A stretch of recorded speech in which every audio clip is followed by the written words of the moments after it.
നമസ്കാരം. ലാബോസിൻ്റെ എക്സാം നാളെയാണല്ലേ? 21-ാം തീയതി ശനിയാഴ്ച. അപ്പോൾ ലാബോസിൻ്റെ എക്സാമിന് നിങ്ങൾക്ക് ഓട്ടോമാറ്റിക്കലി പലരുടെ മൈൻഡ് പോകുന്ന കാര്യം എന്ന് വെച്ച് കഴിഞ്ഞാൽ ഒരു വേക്കൻസി കുറവുള്ളൊരു പോസ്റ്റാണ്. അതിന് വേണ്ടിയിട്ട് നമ്മൾ നല്ല എഫേർട്ട് ഇടേണ്ട ആവശ്യമില്ല. ആ എക്സാം എങ്ങനെ വേണമെങ്കിലും അറ്റൻഡ് ചെയ്യാം. ഇതൊക്കെ മൈൻഡിലൂടെ പോവാം അല്ലേ? അപ്പോൾ ഈ ഒരു കാര്യം വരുമ്പോഴത്തേക്ക് നമുക്കൊരു കാര്യമുണ്ട്. വേക്കൻസി കൂടിയിട്ടുള്ള പോസ്റ്റുകളായിട്ടുള്ള LGSും LDCയും നമുക്കിടെ മുന്നിലൂടെ കടന്നുപോയി. ഈ രണ്ട് എക്സാംസിലും എല്ലാവർക്കും നല്ല രീതിക്ക് പ്രിപ്പയർ ചെയ്യാൻ പറ്റിയിട്ടുണ്ടാവില്ല അല്ലേ? റാങ്ക് ലിസ്റ്റിലുള്ളവരും LGSിൻ്റെ LDCയുടെയും മെയിൻ സപ്ലിമെൻ്റ് ലിസ്റ്റുകളിലുള്ളവർ ഈ വീഡിയോ കാണുന്നുണ്ടാവും. പക്ഷേ എനിക്ക് ഉറപ്പാണ് LDCയുടെ LGSിൻ്റെയും റാങ്ക് ലിസ്റ്റിൽ ഇല്ലാത്തവരും ഈ വീഡിയോ കാണുന്നുണ്ടാവും. അപ്പോൾ നമ്മളൊരു മെയിൻ എക്സാമിന് വേണ്ടി മാത്രം വെയിറ്റ് ചെയ്യുമ്പോഴത്തേക്ക് ആ ഒരു എക്സാമിന് റാങ്ക് ലിസ്റ്റിൽ വന്നില്ല എങ്കിൽ നമുക്കിതുപോലുള്ള ചെറിയ ചെറിയ എക്സാംസ് നമുക്ക് എപ്പോഴും ഒരു ഭാഗ്യഭീഷണമായിരിക്കും. നിങ്ങളൊന്ന് ചിന്തിച്ച് നോക്കുക. ഈ ഒരു എക്സാമിന് നിങ്ങൾക്ക് റാങ്ക് ലിസ്റ്റിൽ വന്നു കഴിഞ്ഞാലും LGS പോലൊരു എക്സാമിന് റാങ്ക് ലിസ്റ്റിൽ വന്നു കഴിഞ്ഞാലും നിങ്ങൾക്ക് ബലം എന്ന് പറയുന്നത് നിങ്ങളൊരു ഗവൺമെൻറ് ജോലിക്കാരനാകും എന്നുള്ളത് തന്നെയാണ് അല്ലേ? അതുകൊണ്ട് തന്നെ ഏത് ഒരു ജോലി എന്നുള്ളത് വേക്കൻസി കൂടിയതെന്നോ കുറഞ്ഞതെന്നോ ഒന്നും നോക്കാതെ ഈ ഒരു എക്സാമിന് മാക്സിമം പെർഫോം ചെയ്യുക. നാളത്തെ എക്സാമിന് മാക്സിമം പെർഫോം ചെയ്യാനായിട്ട് എക്സാം ഉച്ച കഴിഞ്ഞാണല്ലോ, ഒരു 1:30 ടൈമിലാണ് എക്സാം വന്നേക്കുന്നത്.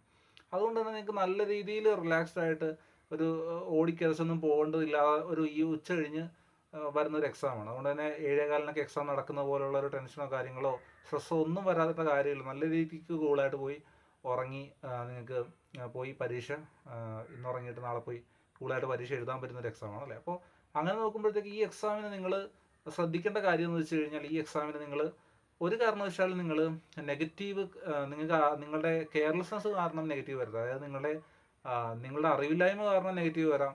പക്ഷേ നിങ്ങളുടെ ഒരു ധൃതി കാരണം ഇല്ലെങ്കിൽ നിങ്ങളുടെ ഒരു ശ്രദ്ധക്കുറവ് മൂലം നെഗറ്റീവ് വരരുത്. കാര്യം ഇപ്പോഴത്തെ PSC ക്വസ്റ്റ്യൻസ് കൂടുതലും ശ്രദ്ധക്കുറവ് മൂലം നെഗറ്റീവ് വരാൻ സാധ്യതയുള്ള രീതിയിൽ ചോദ്യങ്ങളിടുന്നത്. അതായത് നിങ്ങൾ ശ്രദ്ധയില്ലാതെ തെറ്റിക്കും എന്നുള്ള രീതിയിൽ അവർക്കറിയാവുന്നതുകൊണ്ട് തന്നെ ആ രീതിക്കുള്ള ചോദ്യങ്ങൾ നല്ല രീതിക്ക് വരുന്നുണ്ട്. അപ്പോൾ നല്ല രീതിക്ക് ശ്രദ്ധിച്ച് വായിച്ചു നോക്കണം. ഇപ്പോൾ ചോദ്യങ്ങളൊക്കെ ഡിലീഷനും കാര്യങ്ങളും ഒക്കെ വരാൻ സാധ്യതയുണ്ടാവും. എങ്കിൽ നിങ്ങൾ ആ ഡിലീഷന് വരാൻ സാധ്യതയുള്ള ചോദ്യങ്ങൾ അറ്റൻഡ് ചെയ്തിട്ട് പോരണം. കാര്യം ആ ചോദ്യങ്ങൾ ഡിലീറ്റ് ചെയ്യുമെന്ന് ഒരു ഉറപ്പുമില്ല. അപ്പോൾ അവർ തെറ്റായ ചോദ്യങ്ങൾ തന്നെ ഡിലീറ്റ് ചെയ്യുമെന്ന് യാതൊരു ഉറപ്പുമില്ല. ചിലപ്പോൾ ആ ചോദ്യങ്ങൾ ഡിലീറ്റ് ചെയ്യാതെയും കാര്യങ്ങൾ പോയെന്നിരിക്കും. അതുകൊണ്ട് തന്നെ അറ്റൻഡ് ചെയ്യുമ്പോഴത്തേക്ക് ഡിലീറ്റ് ചെയ്യുമോ ഇല്ലയോ എന്നുള്ളൊരു മുൻവിധി വെക്കാതെ നിങ്ങൾക്ക് അറ്റൻഡ് ചെയ്യാൻ പറ്റുന്നതെല്ലാം അറ്റൻഡ് ചെയ്തിട്ട് പോരുക. പിന്നെ ഒരു ചോദ്യം ഡിലീറ്റ് ചെയ്യാൻ സാധ്യതയുള്ള ഒരു ചോദ്യമാണെന്ന് നിങ്ങൾക്ക് തോന്നിക്കഴിഞ്ഞാൽ ആ ചോദ്യം ഏതെങ്കിലും വിധത്തിൽ ചെയ്യാൻ പറ്റുമെങ്കിൽ നിങ്ങളത് ചെയ്യുക. കാര്യം എന്തായാലും ഡിലീറ്റ് ചെയ്യാൻ പോകുന്ന ചോദ്യമാണ്. അപ്പോൾ അത് നെഗറ്റീവ് മാർക്ക് നിങ്ങൾക്ക് വരത്തില്ല എന്നൊരു ഏകദേശം ഒരു ഉറപ്പ് നിങ്ങൾക്ക് ഉണ്ടാവും. അതുകൊണ്ട് തന്നെ ആ ചോദ്യം എങ്ങനെയെങ്കിലുമൊക്കെ പറ്റുന്ന രീതിയിലൊക്കെ നിങ്ങൾ ചെയ്യാൻ പറ്റുമെങ്കിൽ ആ ചോദ്യത്തിൽ മിസ്റ്റേക്ക് ഉണ്ടെങ്കിൽ പോലും നിങ്ങളത് എങ്ങനെയും ചെയ്യാൻ നോക്കുക. ചോദ്യത്തിന് മിസ്റ്റേക്ക് ഉണ്ടെങ്കിൽ ഉറപ്പായിട്ട് ആ ചോദ്യം അറ്റൻഡ് ചെയ്യണം കേട്ടോ.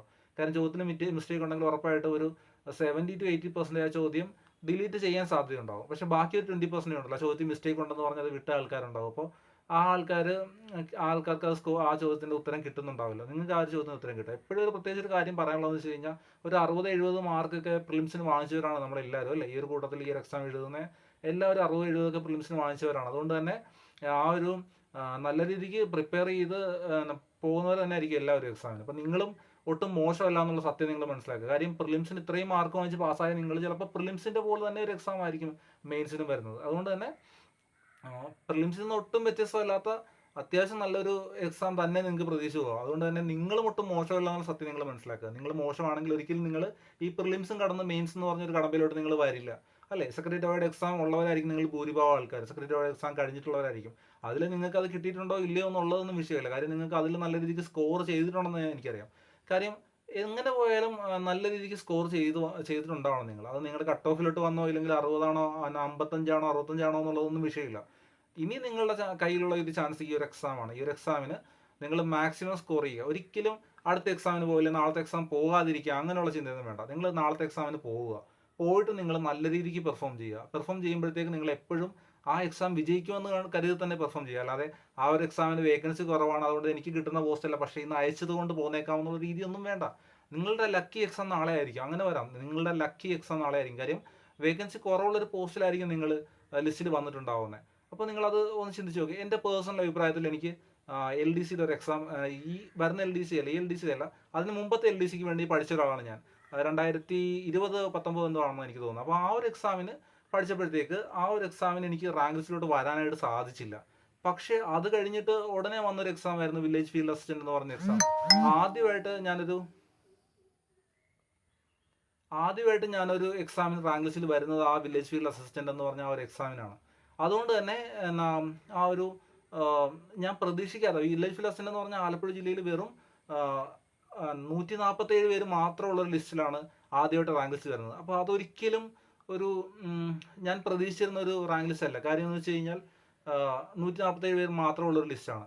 അതുപോലെ തന്നെ നിങ്ങളുടെയും ഭാഗ്യം വരുന്നത് ഒരു ചെറിയ ലിസ്റ്റിലൂടെ ആകാം. ഒരു വലിയ ലിസ്റ്റിലൂടെ തന്നെ നിങ്ങൾക്ക് ആദ്യമായിട്ട് ലിസ്റ്റിൽ വരണമെന്നുള്ളൊരു കാര്യം അതിനകത്ത് ഉറപ്പില്ല. നിങ്ങൾ ചിലപ്പോൾ ഒരു 10-15 പേരുടെ ലിസ്റ്റിലായിരിക്കാം നിങ്ങൾക്ക് ആ ഒരു റാങ്ക് ലിസ്റ്റിൽ നിങ്ങൾ വരുന്നത്. ഒരു വേക്കൻസി ഉള്ള പോസ്റ്റിൽ പോലും റാങ്ക് ലിസ്റ്റിൽ വരുന്ന ആൾക്കാരുണ്ട്. നിങ്ങളത് ചിന്തിച്ചോണം. ഒരു വേക്കൻസി ഉള്ള പോസ്റ്റിൽ പോലും 7-8 പേരുടെ ലിസ്റ്റിൽ പോലും പ്രതീക്ഷിക്കാതെ കടന്നു വരുന്ന ആൾക്കാരുണ്ട്. ആ പ്രതീക്ഷിക്കാതെ കടന്നു വരുന്ന ഒരു ദിവസമാകാം നാളെ എന്നുള്ള രീതിയിൽ ആ ഒരു എക്സാമിന് പോകും. അല്ലെങ്കിൽ നിങ്ങൾ നന്നായിട്ട് പ്രിപ്പയർ ചെയ്തിട്ടുള്ള ആളാണെങ്കിൽ നിങ്ങൾ കോൺഫിഡൻസിന് ഒട്ടും കുറവ് വെക്കണ്ട. നിങ്ങൾ എപ്പോഴും ഒരു കോൺഫിഡൻസ് ടോപ്പാക്കി വെച്ചുകൊണ്ടിരിക്കുക. ആ എക്സാമിന് കോൺഫിഡൻസ് ആക്കി മാറ്റുക.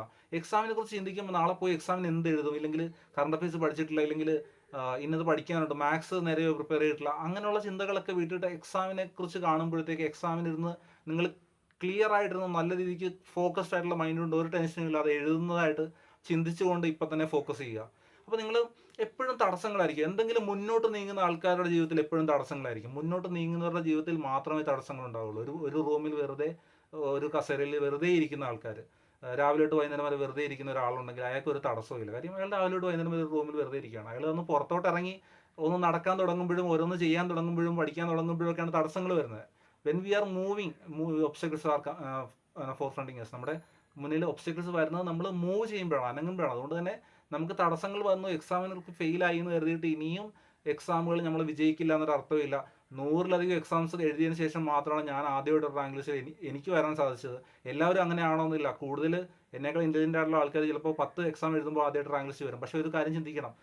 പേഴ്സണലി ഞാനിത് ഇവിടെ ഇരുന്നുകൊണ്ട് പറയുമ്പോഴത്തേക്ക് 100-ലധികം എക്സാംസ് PSC എഴുതിയ ശേഷം മാത്രമാണ് ഞാൻ റാങ്ക് ലിസ്റ്റിൽ വരുന്നത്.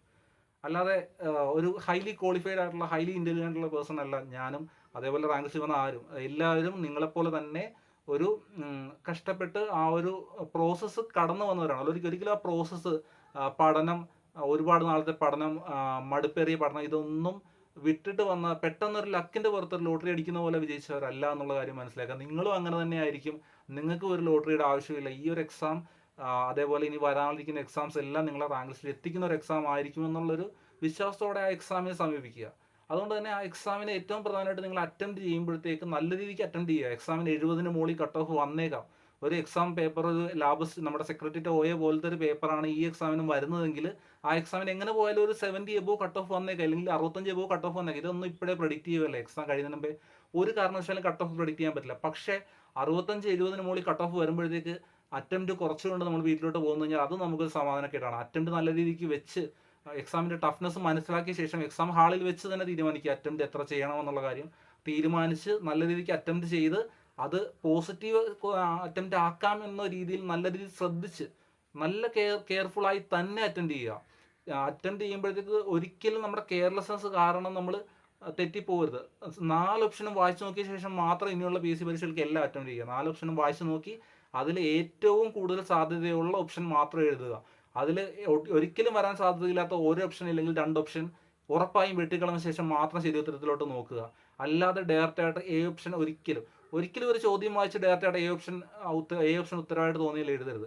ആ ഓപ്ഷൻ ഉത്തരവായിട്ട് തോന്നിയാൽ Bയും Cയും വായിക്കുക, Dയും വായിക്കുക. ചിലപ്പോൾ ഓപ്ഷൻ നിങ്ങൾ എഴുതിയ ശേഷമായിരിക്കും എല്ലാം ശരി എന്ന് പറഞ്ഞൊരു ഓപ്ഷൻ D ഓപ്ഷനിൽ ഉണ്ടാവുന്നത്.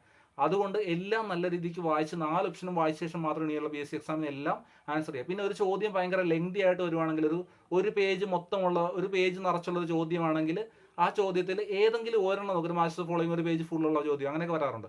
അങ്ങനെ വരുമ്പോഴത്തേക്ക് നിങ്ങൾ ഏതെങ്കിലും ഒരെണ്ണം മാത്രം നോക്കുക. ഇപ്പോൾ 3C എന്ന് പറഞ്ഞ രീതിയിലൊരു ഓപ്ഷൻ മാത്രം, ആ 3 ആണ് നിങ്ങൾക്ക് അറിയാവുന്നതെങ്കിൽ ആ 3 മാത്രം നിങ്ങൾ നോക്കുക. അതിനുവേണ്ടി നിങ്ങളൊന്ന് പെട്ടെന്ന് ആൻസറിലോട്ട്, ഈ പറഞ്ഞതിന് നേരെ ഓപ്പോസിറ്റ്, പെട്ടെന്ന് നിങ്ങൾ ആൻസറിലോട്ട് എത്താൻ നോക്കുക. ഒരു വലിയ പേജ് ചോദ്യമാണെങ്കിൽ. അതേപോലെ മാത്സിൻ്റെ ഒരു ചോദ്യം നിങ്ങൾക്ക് ഉത്തരം ചെയ്യാൻ പ്രയാസമുള്ള ഒരുപാട് സമയമെടുക്കുന്ന ഒരു ചോദ്യം ഉണ്ടെങ്കിൽ അതും വെച്ചുകൊണ്ട് കുറേ നേരം ഇരിക്കരുത്. അപ്പം തന്നെ സ്കിപ്പ് ചെയ്ത് അടുത്തതിലോട്ട് പോയേക്കുക. അവസാനം നിങ്ങൾക്ക് ആലോചിച്ചിരിക്കാനുള്ള സമയം, ബാക്കിയെല്ലാം എഴുതി കഴിഞ്ഞ് ആലോചിക്കാനുള്ള സമയമുള്ളപ്പോൾ മാത്രം ആ ചോദ്യത്തിലോട്ട് വരിക. അതുപോലെ തന്നെ ഇംഗ്ലീഷും മലയാളമൊക്കെ നല്ല രീതിയിൽ ശ്രദ്ധിച്ച് അറ്റംപ്റ്റ് ചെയ്യുക. തെറ്റ് വരാതെ നിങ്ങൾ പഠിച്ച കാര്യങ്ങളൊക്കെ ഒന്ന് റിവൈസ് ചെയ്തിട്ട് പോകണം നിങ്ങൾ പോകാൻ. വൊക്കാബുലറി ഒക്കെ ഒന്നുകൂടെ വായിച്ച് നോക്കിയിട്ട് പോകണം. ഇംഗ്ലീഷും മലയാളവും ഇനിയുള്ള എക്സാംസിന് ഒരുപാട് റാങ്ക് ഡിസൈഡിങ് ആയിരിക്കും. അതുപോലെ കറണ്ട് അഫയേഴ്സിൽ നിങ്ങൾ ഉറപ്പായിട്ടും പുതിയ നിയമനങ്ങളും പുതിയ മന്ത്രിമാരും അതുപോലെ പുതിയ രാജ്യങ്ങളുടെ പ്രസിഡന്റുകൾ, അതേപോലെ ഓരോ രാജ്യങ്ങൾ ഉത്തരം വരുന്ന ചോദ്യങ്ങൾ, അതുപോലെ ഓസ്കാർ, നോബൽ, ഈ കാര്യങ്ങൾ, ഇത്രയും കാര്യങ്ങൾ നിർബന്ധമായിട്ട് നോക്കിയ ശേഷം മാത്രം കറണ്ട് അഫയേഴ്സിന് പോവുക. ഇത്രയും മാത്രമേ പറയാനുള്ളൂ. അപ്പോൾ നല്ല രീതിക്ക് കോൺഫിഡൻ്റ് ആയിട്ട് എക്സാം എഴുതുക. നാളെ ചിലപ്പോൾ നിങ്ങളുടെ ദിവസമായിരിക്കും. അപ്പോൾ ഇനിയുള്ള എക്സാം നാളത്തെ ദിവസം മാത്രമല്ല, ഇനി വരുന്ന എക്സാംസ് എല്ലാം ഒരുപാട് എക്സാംസ് വരുന്നുണ്ട്. ഇതെല്ലാം കോൺഫിഡൻ്റ് ആയിട്ട് നേരിടുക. അപ്പോൾ നമ്മൾ ഒരുപാട് ക്ലാസ്സുകളായിട്ട് ഇനി നാളെ മുതൽ നമ്മളൊപ്പം ഉണ്ടാവും. അപ്പം നിങ്ങൾ ചാനൽ ആദ്യമായിട്ടാണ് കാണുന്നതെങ്കിൽ ഈ വീഡിയോ നിങ്ങൾക്ക് ഉപകാരപ്രദമായെങ്കിൽ നിങ്ങൾ ചാനൽ സബ്സ്ക്രൈബ് ചെയ്യുക, കൂട്ടുകാർക്ക് വീഡിയോ ഷെയർ ചെയ്ത് കൊടുക്കുക, ലൈക്ക് ചെയ്ത് ചാനൽ സപ്പോർട്ട് ചെയ്യുക. അപ്പോൾ അടുത്ത വീഡിയോയിൽ കാണും വരെ ബൈ ഫ്രം വിഷ്ണു.